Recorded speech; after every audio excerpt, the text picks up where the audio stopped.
My guest this morning is widely recognised across the West Midlands, almost a local celebrity, for her incredible work championing young people and guiding them into careers in the construction sector. It's none other than Jayne Hanson, the Senior Specialist Consultant at Solihull Metro Borough Council. Woohoo! Welcome, Jayne. Jayne, welcome to Fired Up with Foz. Thank you, Foz. It's a pleasure to have you in the studio. And I was just thinking, when I invited you, I was thinking, how long have I known Jayne? Because you've been in this industry and been a specialist in employer engagement for like, what, a decade? 20 years longer? nearly. Yeah, 20 years. So when would we have first met? So I think it was on one of the programmes, the youth programmes. The Youth Promise Plus? Possibly, yeah. Ah, okay. You may have been my nemesis. Was I? Was you in per temps? I was with PPDG. Right, there you go. So that was we before were in the youth programme, but we were in competition. Yeah. Okay. But I think we were both big players in the game. Yes, we must have been. Definitely. Yeah, that's definitely. how we all kind of met through LinkedIn as well. Most definitely, yeah. And I think different events and through the job centres and working with young people, we sort of cross paths. 100%, yeah. True. Yeah. Wow, okay. But I mean, where did it all start? Because I know you've always had this passion and drive to work with young people and just helping people get into jobs, but where does that stem from? Well, many moons ago, my background's childcare. Right. I'm from Birmingham, but I moved to London. Yeah. Ran a nursery in the fabulous Portobello Road area, which was Portobello. amazing. Amazing in the 90s. Yeah, the land of the rich and famous, but also areas of deprivation within that. Okay. So our nursery was a mixture of, as I say, the rich and famous, their children, but then children that came to us through social services. So a real eclectic mix. Okay. And any famous people you met back then? Oh gosh, Paulie Yates. Don't start scoring points with me now, Name dropping. Most of them are dead now. Oh, all right, you don't count then. Paulie Yates regularly was on Portobello Market, yes. So she lived in one of the little mews nearby. The film Notting Hill, they filmed at the back of our nursery, so we watched that daily being filmed. Was you trying to be one of the extras? Trying hard. Yeah. Well, a little known fact: all of the, if anyone's ever seen it, all of the market scenes are actually the real market traders. They weren't actors. It was the actual market traders. So I worked there for years, and within that, I used to organise little sessions for the moms in help to get back to work or debt counselling. So I always did stuff like that within the nursery setting for the moms. And then fast forward to sort of 2000, 2001, 2002, I had my own 2 children. Moved back to Birmingham to be nearer to family. Didn't know what I wanted to do. Knew I didn't want to be in childcare because I didn't want to be with children at home and with children at work. You'd had enough then. You'd had done a couple of years for, right, I need to move on to something else. Yeah. And then fell into employability, really. Okay. Did some voluntary work at the children's centres because the skills that I'd got. Motivational work. I used to run some motivational sessions. Yeah. Did a bit of a teaching qualification to teach adults. So you're talking about childcare, teaching. It seems to me you've always been a caring, that kind of nurturing role that you've always played. Yeah. And then stumbled upon PPDG. Okay. And I went to them. That's all about mentoring. I went to them as a client. Ah, okay. I was a single mom. Right. They had a project for single moms who wanted to go back to work. Yeah. I didn't know what I wanted to do, so I went to them as a client, actually. Okay. And within about 12 weeks, they offered me a job. So I ended up working for them as an outreach officer to lone parents. So they clearly saw some potential in you. Yeah. Lovely lady called Vicky, who I'm still friends with now. She was my employment coach. Yeah. And stayed with them for nearly 10 years, became employer engagement, so talking to businesses and saying to them why they should be taking young people, single moms, ex-offenders, people who've got an issue or disability. So I guess you started from that journey being a bit of a guinea pig yourself. Totally. Being a customer. Yeah, I think because I understood being on the other side of it. Yeah.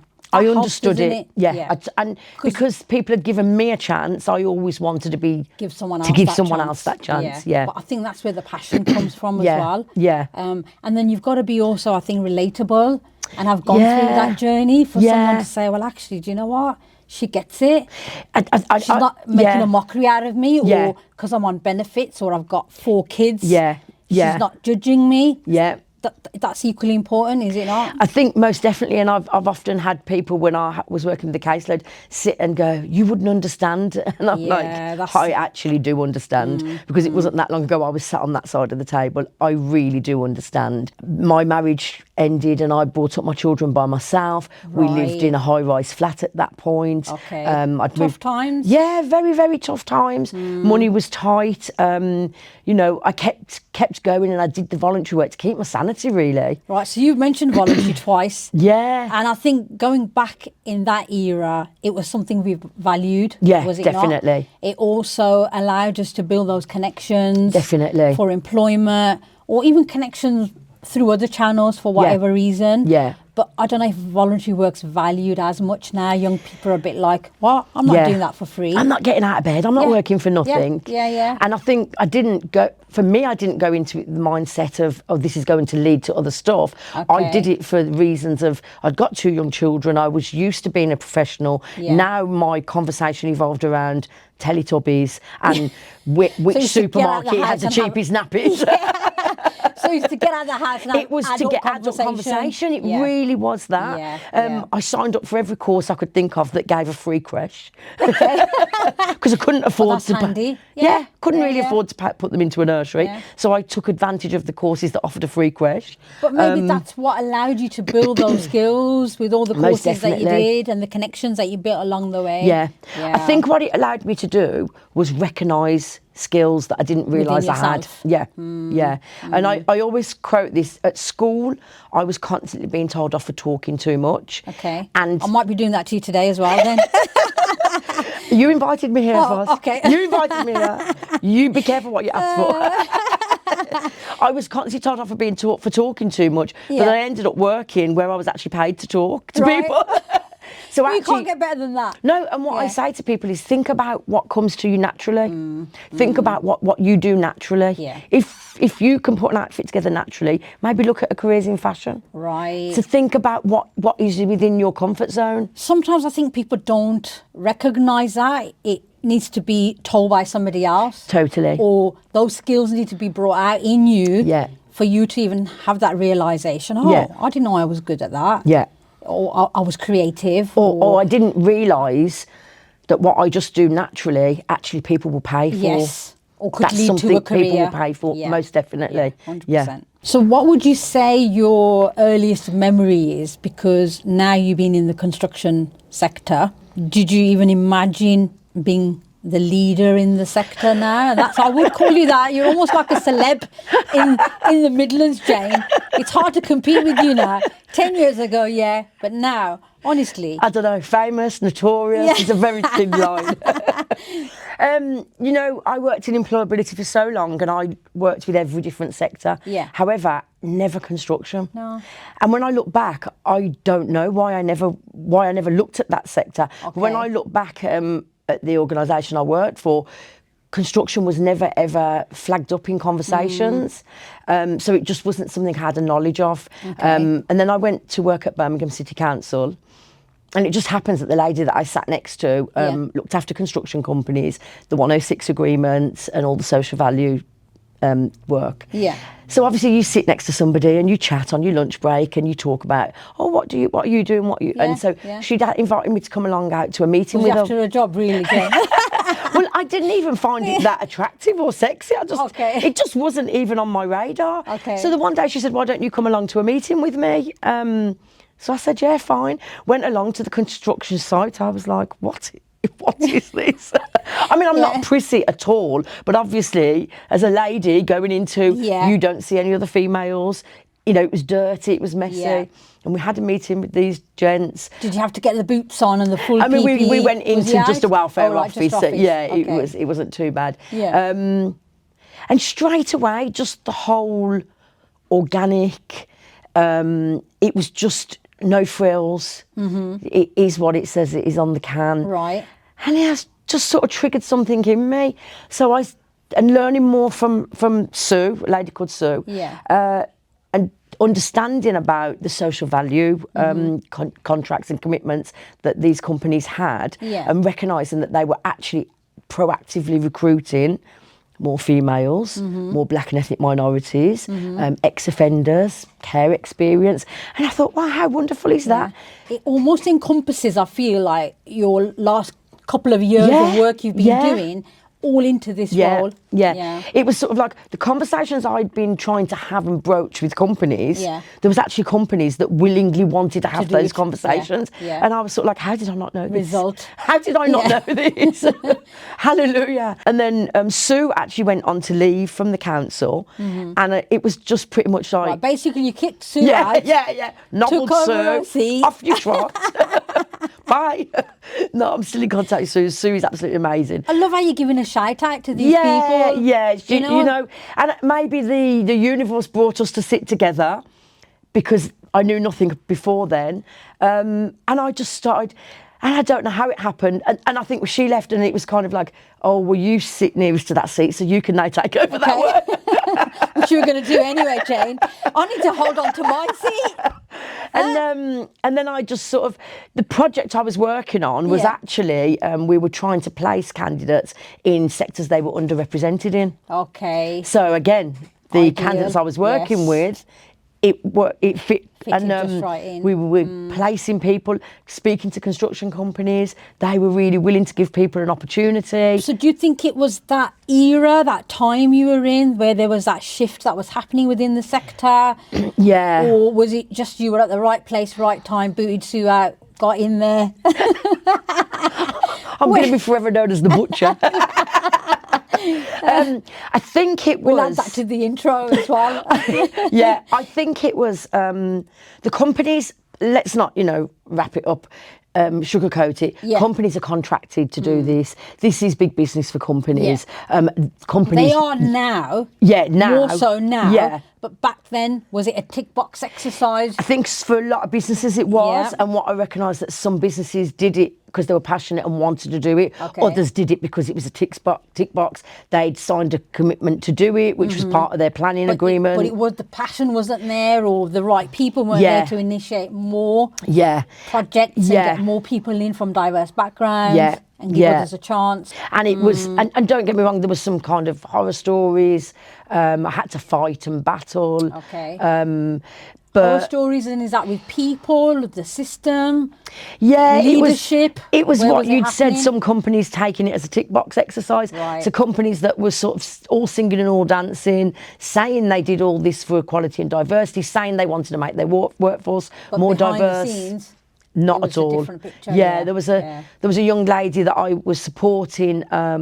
She was a young mixed race female from Aston, single parent herself. She had a daughter, and when I said to her, why do you want to go into construction? She said, I want to show my daughter that she can do and be anything she wants to. So that just got me. That hit me. She went through training, so she was on a cohort of think about 10, so 9 males on her, the only female.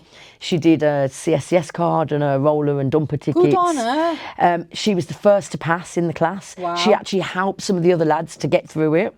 She was brilliant. And we had a bit. Don't tell me this story's going to turn sour. I can feel it, Jayne. We had. I'm not going to name names, but we had a bit of an event. Not shout out to this one, but I'm getting fired up. We had a bit of an event where she was pretty much used as the poster girl. She was the female. She fitted the image, lovely hair. And then fast forward down the line, when they'd promised jobs, they'd employed 3 of the lads. And not her. Probably the 3 that she helped in the first place. Quite possibly. She came back to me and said, they haven't offered me. So, of course, I got on my high horse. What's going on? You're not just using her as a poster girl. Are you going to employ her? And they did. They offered her work eventually. So she needed someone like yourself to have that backing. Also, I think, to create the platform and to also show the rest of the employers that, hang on a minute, it's not a tick box. We need more females in the industry. You're saying you want more. Saying you want more, but you're presented. what are you showing about it? So she got work, which was great. Fab. And then I remember I was sitting in the council one lunchtime, my phone rang and it was her. She went, it's me again. Every time there's going to be a problem. I said, what is it? She discovered quite by accident, chatting to some of the lads on site. She was actually being paid £1 less an hour than the rest of the guys on site. No, Jayne, just stop. I was like, what? Are we still doing this in this day and age? Is this a thing or how still? have they got away with doing that to the same person? I was like, back on the phone again. The site manager probably hated my Probably. I said, oh, it must be there was all excuses. If that had been another female and not had the same level of confidence or support to have called that behaviour out, or to have called it out saying, hang on, this isn't fair, or not had that lifeline with you, or should we say a helpline, someone on the end of the phone to say, Jayne, is this even right? So we got that sorted. You could have quite easily have just quit. Easily, yeah. Or even worse, stayed, but then thinking, well, actually, I'm probably not worthy of that extra pound an hour. So it just puts you back in your little box again, doesn't it? All right, you know, you've come to work on site. Yeah, we're doing it. We've given you the job. All right, we've done you a favour. Yeah, but you know, this is the pay. That, she's a single parent. Yeah. So she probably needed flexible hours. She was we brilliant. don't know what her background is. She was great, and she didn't ask for any special circumstances. Well, I wonder if she would have locked that in. Possibly. And possibly. Not have the confidence knowing, am I going to now lose my job? And you know what, the kind of what came off the back of it, she pushed and pushed, and she did more qualifications, and she became a black hat on that site. She was driving a big, however many 30-ton dumper truck. Awesome. And she was a black hat on that site. Yeah. And it was, she sent me a little video, and she was saying thank you to the people that had helped her. And she'd got the PPE on. Yeah. And when she panned it, you couldn't see her. You could just see her talking and see the truck and see the company name and her hard hat. And this is me, and this is what her kids now look at her and think, what a great role model. Honestly, Mum can do that. Yeah, and it was amazing. That was a moment of pride. But the fact, the bittersweet because of how much we'd had to push. But I guess for her, that's her journey now. That's her story. Yeah, and that's for her to be able to relate that, actually relate back to other youngsters. Totally, yeah. And to her daughter, that, like she said, yeah. Or even find platforms to talk about it. Yeah. And inspire others. Yeah, yeah. So I hope the company she's working for, she'll be able to create an opportunity to go back into schools, colleges, universities, whatever, and say, this is what happened to me. But look where I am now. I pushed. I didn't give in. Don't give up. Yeah. Most definitely. Nice. So, Jayne, with someone being at the top, what does a day in the boots really look like for you then? Well, I don't want to bring you down. No, I'll take it. I'll take the flowers. You've been an inspirational role model for me, and so many more. I'll take that in the industry, and you should be proud of that. No, vice versa, and I think that's why we've maintained the contact, even though we've moved to different places. So a day in my life, I mean, since lockdown I've been working from home, and just recently gone back to an office, which has been a shock to the system. That's a good couple of years. I mean, I've had to go shopping and buy new clothes. It's dreadful. I've hated it. Because you could probably put a minging top on, or just turn your camera off, be in your PJs. Yeah. The nation We got away with a lot, didn't we? Oh, totally. But I think, I mean, I'm a keen swimmer. So I swim most mornings. Nice. So before you go to work? Yeah, 6:30. Right, you're putting me to shame now. Because I can just about get my 10K steps in by the end of the day. I'm not a walker. A swimmer. Okay. I like swimming. Really? I love being in water, And how far can you swim? I mean, I can swim for an hour comfortably. Have you got like a badge? Come on, we need some proof now, Jayne. You know what I said to you, bring something in. You'll have to come and stalk me at 6:30 in the morning. No, I've not won any awards. I swim at the local swimming bath. Right. Myself and my sister. So we go there in the morning. And you're diving in, you're showing off as well? I'm or not just a diver. One of those breaststrokes? I can give it a little bit of passion. Really? Yeah. Go on, you know what? My dad taught me to swim in the sea when I was little, so before I was 10, and took me out in the Welsh Sea with a football, took me till I couldn't touch the floor and went, right, make your way back. And that's how I learnt to swim. The hard way. I think my mum was on the shore panicking, going, she's going to drown. And my dad was going, no, it's character building. So it literally was swim or sink. So I love swimming in the sea. So I guess some parents wouldn't think to put their kids at risk like that now, would they? Possibly. Survival. I think someone will probably run off with the kids. Would probably be on them. Or you don't know what's in the sea now either. True. So I've always liked to swim. So I go swimming in the mornings. I'd like to say every morning. It depends what my schedule looks like. So I've probably done a couple of hours work already here now. Done a few reports. There's Jayne. in the pool, right? And then meetings, events. Okay. Linking in with my colleagues. Depends what my day contains. Your job's too cushy. I'm in the wrong job, clearly. Not at all, not That's at all. the council for you. When I was, so I'm at Solihull Council now. When I was at Birmingham Council, and I did a lot of breakfast meetings on site, which was 7:30 starts. So as I said, it depends. The swimming will depend on what my schedule is. Yeah. Construction likes to start early. Yeah. So a lot of breakfast meetings. So I might be going down. To a site. What I loved and I always found really amusing was I'd be speaking to a company, looking at what their targets were social value wise.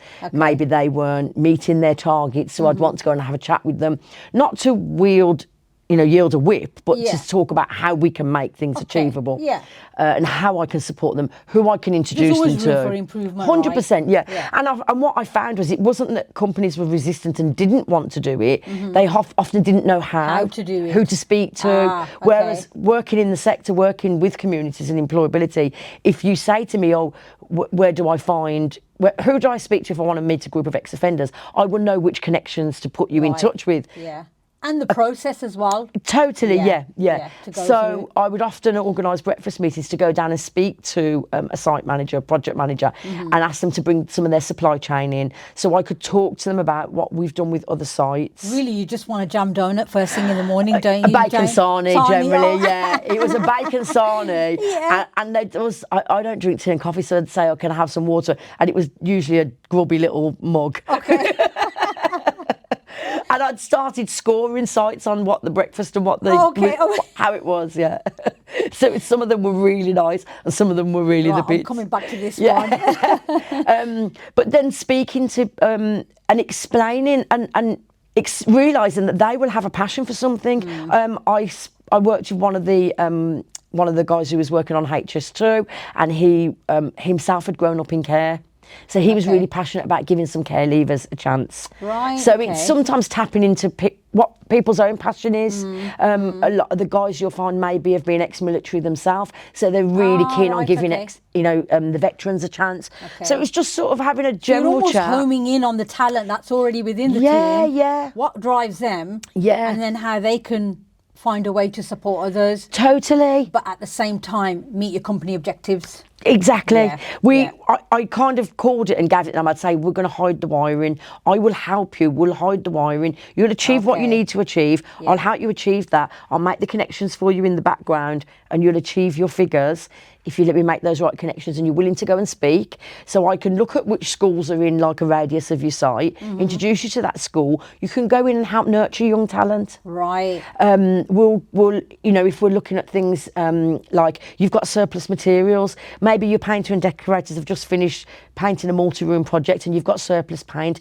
Well, let's connect you with a local women's refuge that would love the bedrooms painted. Let's another chance for you to give back to society. Totally. As well. That paint doesn't go to waste. Yeah. That refuge going on. Totally. So it all reduces the carbon footprint, and you can put that in your monitoring. It's social value. Oh, wow. It's hitting your targets. So just introducing to them things that they may not have thought of. Okay.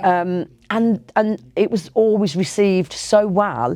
And then they would come back to me with ideas and go, how about this? Could we do this?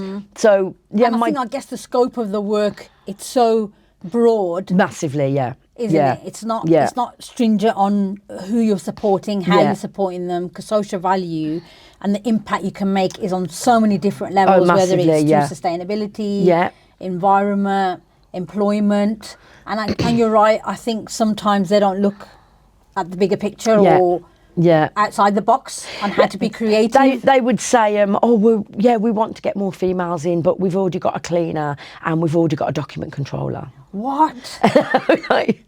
Do you know that females we can do lots of different stuff? We don't just. I had one site manager say to me, I would invite you down to site. Better keep it on Teams. I would invite you down to site, but know, sites are a very dangerous place. There's lots of machinery. And are you for real? Hang on. Don't worry, I won't wear my high heels. Shall I wear a pinny and bake some cakes and bring them down for you? Do you know what I mean? Oh my gosh, and we're talking what in this day and age? This is within the last 5 years. Yeah. Right. This is totally within the last 5 years. So some really funny stories. So Jayne, you talked about the work you're doing in schools and, you know, trying to promote careers into construction.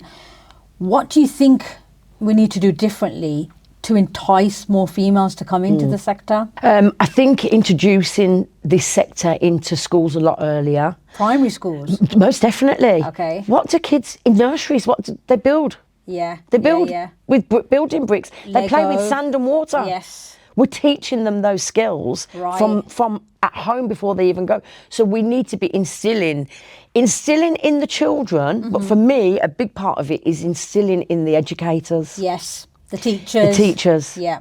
Because, and this is a true story, one of the companies that I work with had gone along and did a careers fair. Okay. 2 females had gone along and did a careers fair in a school, spoke to loads of interested young people, males and females, spoke to loads of interested parents about all the roles within the construction sector. Because as we know, it's not just boots and hard hats. Not anymore, no. So many roles. So many different roles, different career pathways. The technology to get into them. now. Oh my God, when we're looking at technology AI, BIM, AI, drones. Yeah. I've seen people go out on site on their helmets with the cameras on. Yeah. And then you've got all these VR sets, 3D modelling. Oh, flying drones over sites to take measurements. Yeah. So they'd had a brilliant careers evening. And then at the end, when they were packing up, the head teacher, who was a female, came over and said, "Thank you so much for coming. It's so good to have an offer for the non-academic children." So the educators are still billing construction as for the non-academic kids.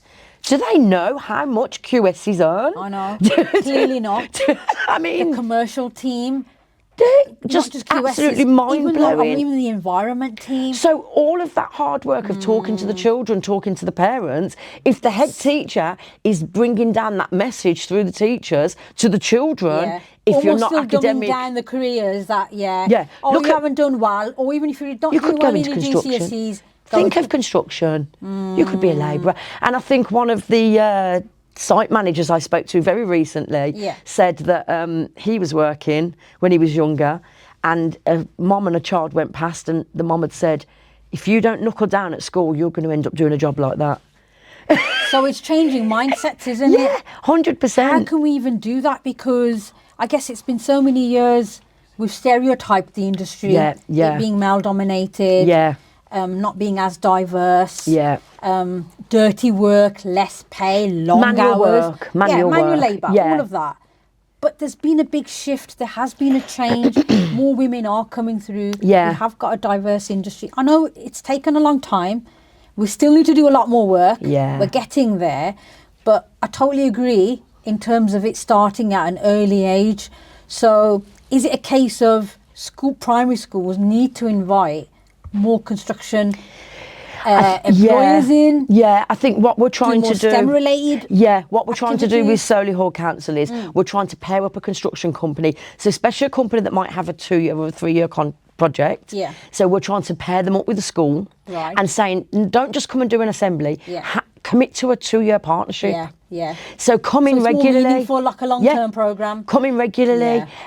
Nurture the future talent. Mentor. Is it secondary then? Secondary, I mean, I'd love to see it happening with primary, and we can do it all along the way. I think this is it, because with secondary, obviously they've got the careers, the quality Gatsby benchmark. That's right. Kind of adhere to, but with primary they don't. But is there any harm in finding out with those pupils in the schools, what does your mum and dad do for a living if they're in the sector? Bring them in and about a little workshop. And you know, at that point where the children are choosing their options. So that's a bit more later in secondary, isn't it? But I'm thinking if we're working in primary, how do we make it fun? Make it relatable to them. Make it fun. Allow them to see role models. Construction awards. In fact, I'm head judge this year. Right, now you're just showing off. Don't know if that was by design or accident. No. Love that. And the ethos of our awards, we're in our 3rd year now, and the ethos of our awards is celebrating young people under 30 in construction. Oh, fantastic. There's nothing better than peer exposure. I can go in as a mature woman and tell a group of young people. I like how you say mature. You're like, what, a pair of grannies now? But I could go and speak to young people and say to them, this is the sector you need to work in. It's but when meaningless. When it comes from somebody younger, it clicks. When it comes from someone younger who's probably wearing the clothes that they aspire to wear, I don't know, driving a car that they would aspire to, listen to the music that they want to, it's relatable. So we are celebrating every profession within the sector, and we have the awards every year now. We're in our 3rd year.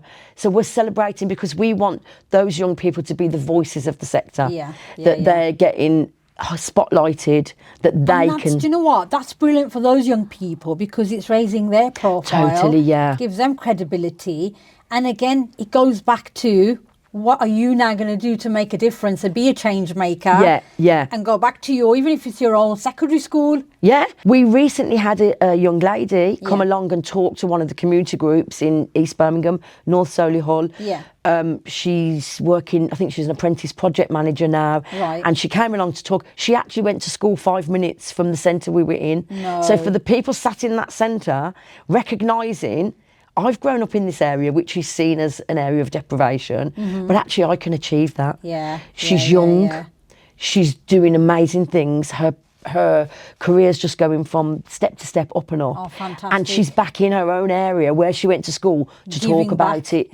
I can talk all day to them, it's not going to have that impact. So we need to put that onus onto the young people. We also need to put the onus back onto the companies. What I'm finding is, and when I'm speaking to colleges, universities, the programmes and the courses for the sector are oversubscribed. So we've talked about trying to attract more people in the sector, young people, young females. They are attracted to it. Are you saying the right jobs There's a aren't there, bottleneck somewhere. We're not getting the conversion rate because the courses are oversubscribed. The people are passing with the qualifications, but for some reason, the conversion rate isn't at the percentage we need it to be. There's not enough that are qualifying going into the sector. So we also need to be speaking to the businesses that they're giving the opportunities. And not just that, do you think, so there's a lot of talk on the skills gap. How's the sector addressing this? What do you think we can do? And I don't know if you've noticed, yes, there's a lot of courses. You've got T-levels, B-Tech. There's a lot of courses now on different levels in promoting careers in construction. However, when that young person's leaving college, have they learnt the correct skills and modules and able to keep up with now what's happening in the world of work now and the sector, and the fact we've just talked about how technology is advanced? Is that being covered in the courses they're doing, or is there a gap there? I feel it is. I feel it is because I'm looking at what the colleges and the unis are offering, and we're having lots of talk about it. So I feel that it is, and I feel that the educators are recognising the skills that are going to be needed for the future. And I think young people want that. They understand it more than we understand it. So I feel that it is. I feel again that what's happening is the businesses are constantly asking for experience, which if you've just stepped out of education, you haven't got the experiences. So the businesses need to understand that they've got to take people in, they've got to give that time for people to get experience. Placements, interns. The T-levels you've mentioned, brilliant. Apprenticeships, I can't sing enough about apprenticeships because it's earning and learning. So I think that's important. I get it. There would probably be a little bit of a risk in taking people on for work experience because it being a live site, but then if they're not going to get that, they've got nothing to put on their CVs. Exactly. Foz, you've got to take risks in life. If you don't take a risk, you've got to take a gamble, take that leap of faith. You've got to. What's the worst that's going to happen? You take someone and they're not suitable and they have to go and you try someone else. Surely that's an opportunity for us within the sector to train, mentor, Totally, offer a buddying system. Something in the workplace to boost them. How do kids learn to walk? We have patience. You hold the hand, don't you? You hold the hand and you have patience. We've got to do this. We've got to let them learn to, because as you said, there's a skills gap and it's a very ageing population. In the sector. Massively. So all the 40 and 50 and 60-year-olds in the next 20 years, if we don't get these young people in now, if we don't teach them. And also the thing is, the stuff that is learnt now and it happens in the sector is going to change. Oh, yeah. I mean, plant operation, I think, AI, all of this is coming in. Will we still want plant drivers? Right. Will the machines drive themselves? The machines taking over. 100%. I think it's going to happen. And then I guess going back to colleges then, and the courses and apprenticeships, T-levels, are we getting enough young women through? Because you talked about how there was 1 to 10 in the course, CSCS course she was doing. The figures are still low. Through? The figures are low. Yeah, I think the figures are low. Maybe. So I tell you what can colleges be thinking about? What they need to do to even offer? Could you even put on an only woman construction course? This is going to get controversial now. And I have been involved in putting those on. Yeah. But my personal feeling is, why would you put someone to sit in a classroom with all females if the end point is where you're not going to be with all females? You need to make it authentic. Okay, but what if, again, you're the type of female who needs more females in the course with her to give her that boost, female empowerment, you're all on this journey together, you've all passed, and now you've got a whole range of jobs that you can apply for. And yeah, you will be mixing with men. I mean, it's not just mixing with men. You're going to be the minority. You are going to be the minority. I think the statistics at the moment is the whole workforce in construction is around 13 to 14% of female. Yeah. But labour on site, we're looking at about 2-3%. Right. That's the stats really at the moment. So what we're seeing is we are getting more, because I'm sure like 10 years ago it was probably 3% of the sector as a whole. Now we've probably gone up 10%. However, that 10% has gone into admin, back of house roles. It's not. And also, are we able to retain that 10%? Yeah. We're hoping it's going to go up. Yeah. We're pushing for it to go up. I mean, I've just done the judging and we've had so many females nominated who are doing amazing pieces of work, not just admin-related roles. Out on site or drivers. All manner of stuff, And I think as the roles evolve within the sector, there's more opportunity to females to come into their own. When you think of things like ecology. So I had a young lady, that I placed with HS2 and bat watching. Bats are protected species. So the whole ecology team, because you don't want to uproot bats. She was. You've got to preserve the habitat, haven't you? Yeah. So I think there's more roles within it that females are feeling more comfortable to go to. So I guess I'm making it controversial because I am thinking of all types of roles. But even if you want to go out on site, why can't you just have a female-only CSCS course? So they can just get through that course. And we have done. We have done. So you're not the odd one there. You don't feel overwhelmed or intimidated. So we're like, get you the card where you feel comfortable. Just get them the card. And then not just that. And I don't think it's just that, because throughout that employability course is when you would bring other females from the sector doing the different jobs to empower them. To push that, To give them the exposure of all the different jobs. Yeah. And I think also the career progression. Yeah, I think it needs to happen, Jayne. You're going to have to make it happen. I mean, we do women in construction. You're the only one who can make it happen. No pressure. I'm going to be busy swimming. I'm going to be too busy swimming. I'll throw in a bacon tiny. I mean, how many laps to burn that off? Actually, I can't, because it's not halal. I don't eat bacon. I'll eat yours. Jayne, if you was to give yourself, your younger self, no nonsense advice, what would it be? What's your top 3 tips?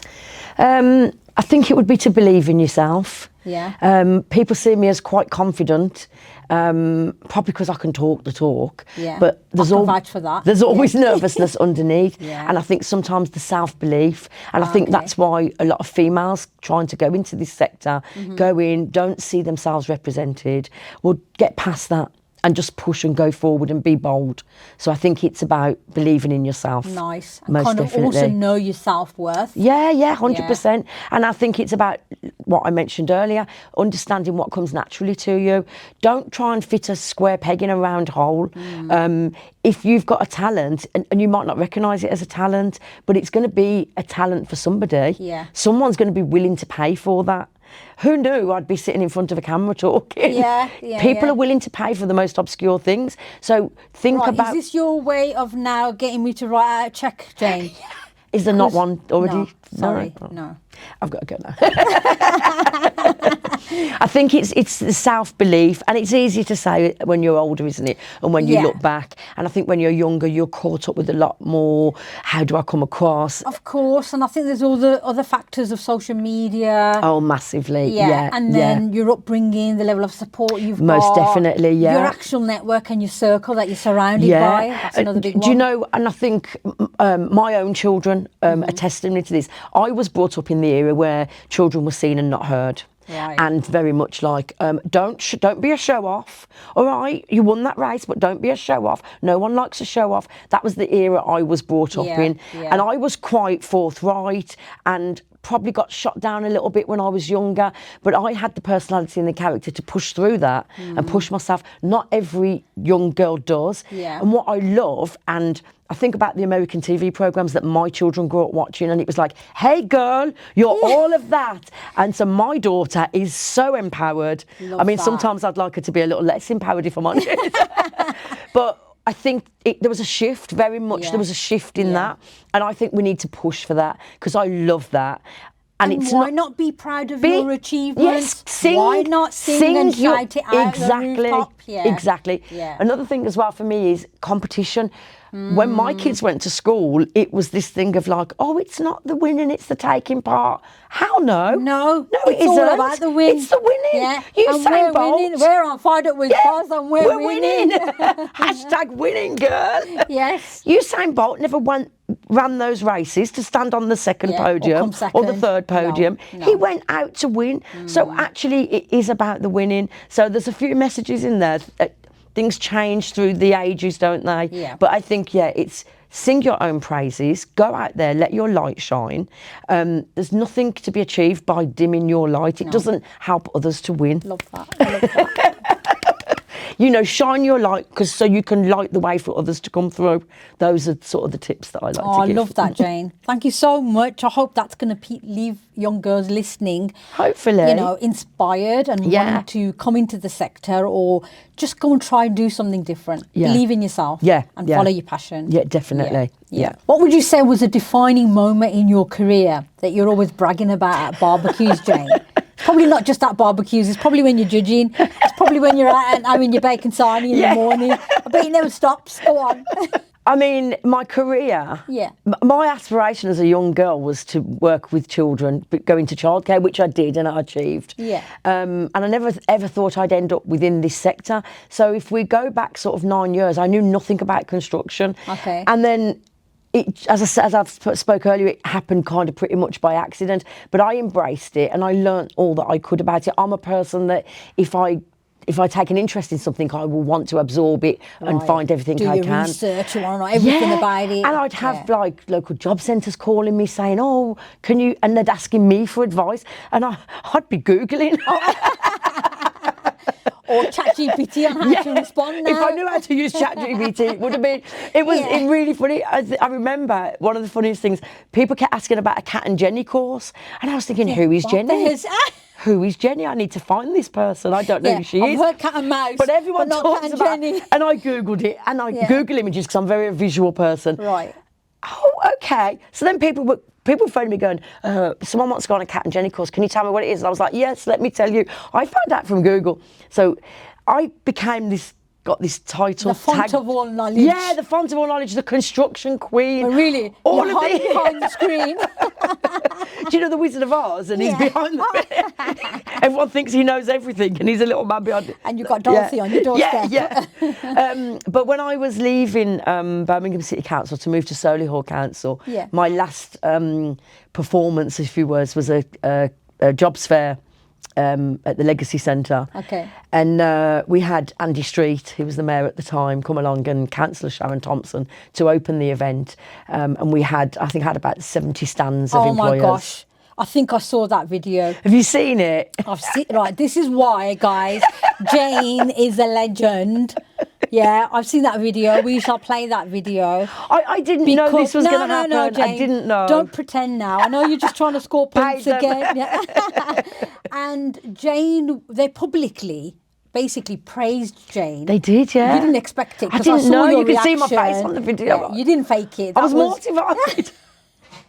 I've got 70 or 50. And that's when you left, right? Was that when you left Birmingham? I was leaving Birmingham to go to Solihull, yeah. And I was knee deep in construction in Birmingham, and I had all these construction companies and other sectors in the room.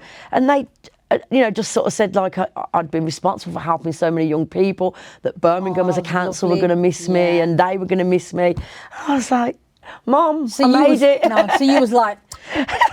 I mean, in the moment, I was just, because I was just thinking about, are all my stallholders in? We need to get the public in. I want all these people. We've had this advertised, like, it just came. You're worried about the you numbers. Know what? To be recognised. All credit. Yeah, to be recognised and publicly thanked for something that I do because it's what I love doing. That meant so much to me. Yeah, definitely. No, that's definitely a defining moment. Jayne, you're such a role model to so many within the sector, but what keeps you motivated? And this is going to sound really cheesy. Yeah. I like to change people. I like to change people's lives. I like to meet somebody who feels they've got nowhere to turn or they're not sure what to do. And this isn't always people who are down on their luck. Okay. This could be, I had a lovely... Even someone who wants to have a career change. Yeah, but I had a lovely young lady come to me. Yeah. She'd completed a master's degree in construction, but hadn't stepped on a construction site in her life. Oh my God. So gone through her entire... She was an Asian lady. Yeah. Wore a hijab. Right. And I was just like, if I send you onto a site... work experience, hadn't had work Nothing. experience, nothing on the CV. She'd just done a... Pure academic studies. Pure academic studies. Okay. And I was like, if I sent... And she was about 4.5 foot, size 6. Oh. And I was like, if I send this lady onto a construction site with her clutches of qualifications and her, she really wanted this. Yeah. It's going to be like sending her into the lion's den. I know. So that hole they're digging on site, poor girl, just going to start crawling in it. And she was amazing, and I was like, kudos to you that you want to do this. Yeah. But we need some reality checks here. Yeah. And I spoke to her very openly, honestly. Gave her a few, yeah. Yeah, I bet you did. But we built a brilliant rapport, and I helped to get some work experience, which was some back of house stuff with the company. Yeah. So she was able to start off her journey with more clarity. Right. With more clarity, because her journey in the education had given her all she needed on paper. All the theory based. Totally, yeah. So for me, and I have worked with people that have come out of jail from very long sentences. We've got a young gentleman who I've worked with all nature of people. Yeah. I had a female who'd been to prison, committed a very serious crime. Okay. Came out and really believed that she'd never work again. There was no hope for her. Is that because people weren't giving her a chance, or? I think anyone being released from prison, you probably think, right, I've screwed my life up now. Okay. I'm not going to get the chance to move forward. What's the point? Yeah. Who's going to want to employ me? Who's going to want that on their team? They'll find out about my history. Yeah. But we looked at construction for her. Part of the reason I love construction, it's a very non-judgmental industry. Okay. They will give people an opportunity. They would take you at face value. And I say this to a lot of the candidates that I deal with. If you will just turn up every day on time and do your job, you're winning. Yeah. That's enough. Yeah. That is enough. It's more than enough. To start with. Yeah. But we got her involved in the industry. She did her CSCS card, did some other qualifications, went out on site labouring because she wasn't afraid of hard work. And she's a grafter. Yeah, she's project manager on a site now. Good on her. And the story's so inspiring because literally anybody can change their life, and I just love that people can. My life took a spiral that I didn't expect, and there were people there to help me and guide me on a path that I didn't know I was going to end up on. So I speak to people and think, just because you've gone in that direction doesn't mean you can't change and go in that direction. And thinking about people's transferable skills. We talk in employability about the transferable skills. Maybe people that have been involved in drug dealing and their mathematical skills are going to be amazing. If you're buying large portions of something and breaking it down into small portions and understanding what your turnover is going to be, right. your mathematical skills are on point. And not just that, there's some business entrepreneurial 100% skills there as well. 100%. When it comes to dealing with customers. If you're willing, your customer service skills, Yes. because you want the same customers coming back and spending their money. If you're willing to stay out on the do streets. we really want to share an example of a drug dealer? I mean, come on. But the fact is, the example is, it's transferable skills. Yeah. So someone who may be caught up in a certain lifestyle and feels Comes that there's out no hope. and is refined character. But that doesn't mean they've lost those skills. Exactly. We're just honing those skills in another direction. Yeah. And it's speaking to the businesses to make them see the value of an individual. And if I put these skills as bullet points on a CV, but I don't have to show how they've acquired the skills, No. they still have the skills. 100%. So it's about what keeps me motivated and keep, as I've said before, I'm a mother. Yeah. I want my children to have their places in society, so I need to be helping other people's children. And by that I don't just mean little kids, everyone is someone's child. So even if you're 50, you're someone's child, and if you need a helping hand, I want to make sure that Jayne's there. Jayne's there. Jayne's there. I can't help Jayne, everyone. we've got to do a cheers to that. Cheers, Foz. Thank you for having me. Thank you for coming. That's it. That's good. Right, Jayne. Oh, God. You claim to be in there with the Gen Z. Oh, I'm down with the youth then. Down with the youth. I love that. Right, do that again. Go on. Down with the youth then.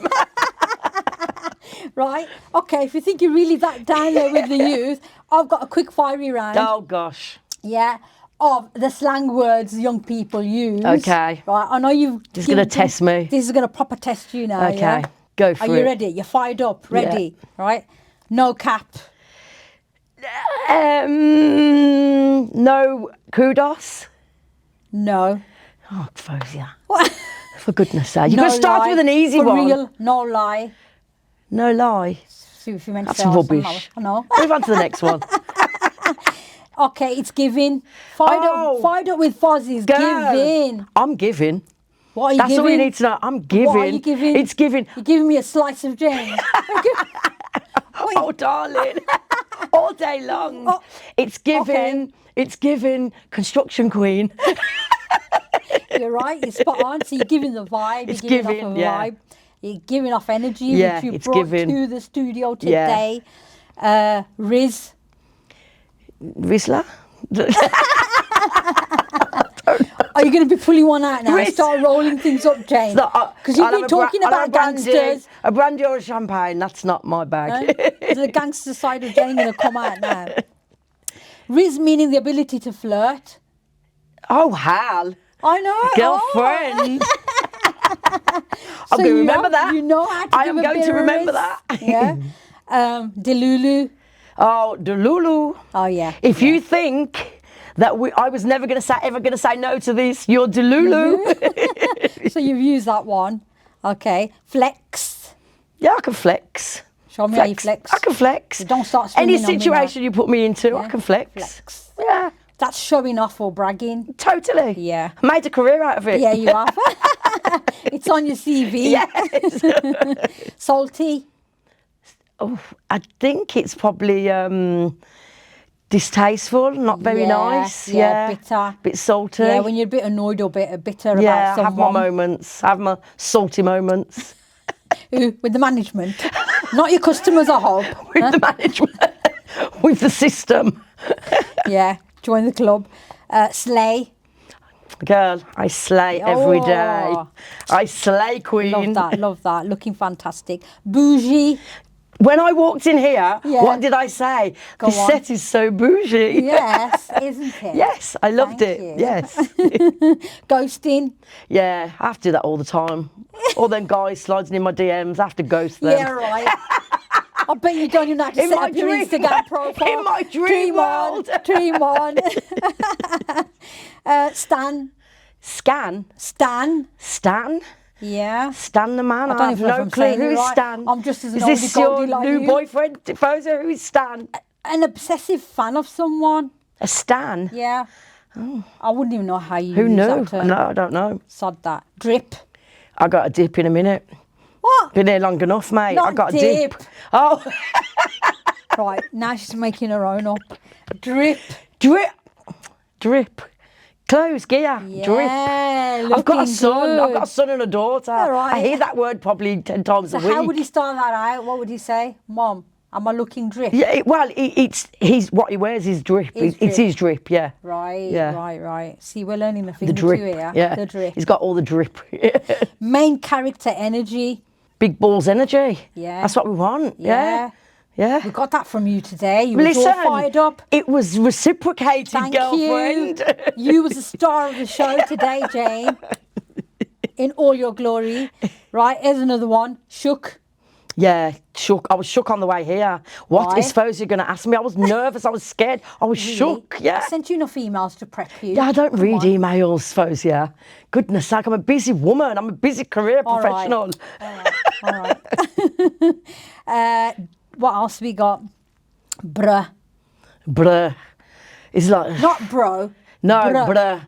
Yeah, I think the kids say, oh, Mom, bruh. They think I don't know anything. Is it a What bit, would we have done is it in a bit our like era? of... What would we have done if we didn't say bruh? We'd have done, no, whatever, face, bothered. That was our area, wasn't it? Right.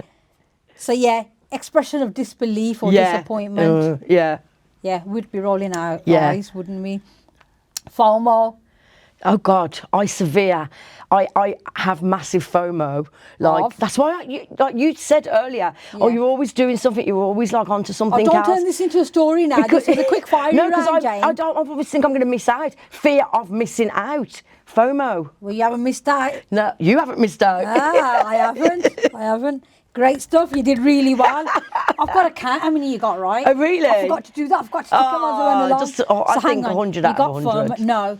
Oh. What was it out of? Right, let's do a drum roll. Right, are you ready? Let's do a drum roll now. Yeah. To see if you're in with the Gen Z. It was 12. Out of 12. Out of 12, you got 9. I'll take 9. Take it? Yeah, I'll nice take 9. One. Well done. Nice one. Right, this is a new one for me. Snatched. It's snatched. Looking glam, looking gorgeous. My daughter says. That's something my daughter would say, snatched. What? I'm looking snatched. Looking snatched, yeah. Someone can then snatch you. I hope no one's going to snatch my daughter. As in, snap her up. No, she looks good. Like if you think about a snatched waist. Looking very snatched. Right. Is that me and you? Like, then? Yeah, you're looking snatched, Foz. You're looking snatched. I can see you made an effort today. Instead of being in PPE. I like this look. Thanks.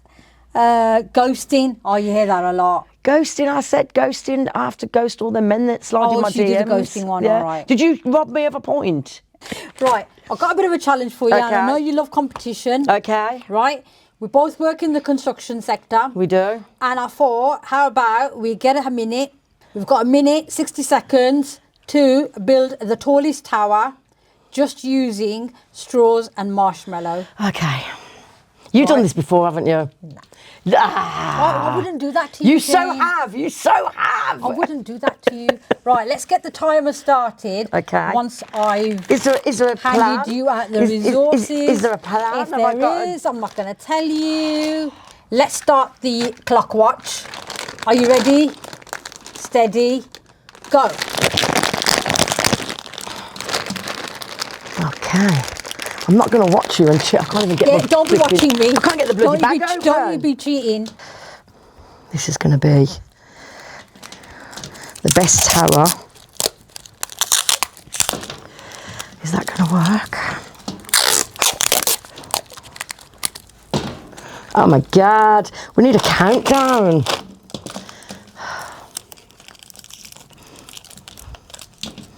Right, you can see we clearly both haven't done this before. Need a bit of practice. Don't be eating the marshmallows, Jayne. Oh, I've got a better plan. I'm just sampling them. And you best not be looking at mine either. Stephen, I don't think yours is going to be, unless you have actually cheated and you've done this so many times before. They're quite nice, far. 1 minute. Oh, right, a minute's gone. Okay. Oh, I'm just going to abandon that because I just went. I tried to make a base.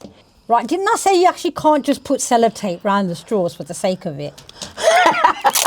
I just thought it'd be good to use. I don't even know what I'm doing. I feel like That's this the has been idea. used. These are really rubbish That's straws. the idea that you lose. These are really rubbish I've got to win straws. this. Ah. The tallest tower. So the tallest height. Yeah.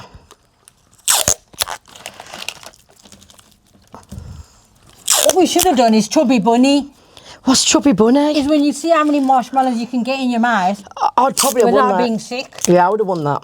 Definitely would have won that. 10, 9, 8, 7, 6, 5, 4, 3, 2, 1. Look at that. Fars, look at that. Clearly you have done this before. I can't even break it down, it's so solid. I work in Right, construction. we've got a winner. I work in construction. Right, we've got... That was great, that was fun. Good, that was good. What I should have done is just knocked yours over. Thank you to Jayne for joining me today in the studio. My final thoughts, we need more women in construction to create a level playing field. So if you're working in a primary or secondary school, invite construction employers or parents to showcase the wide range of careers, or run a STEM workshop to inspire girls about the pathways that are available. And if you're a woman already in the industry, ask yourself, what are you doing to encourage more women to join? There is serious money to be made in construction with rewarding careers that not only pay well, but also open doors to growth, leadership and influence. Women deserve their place in this too.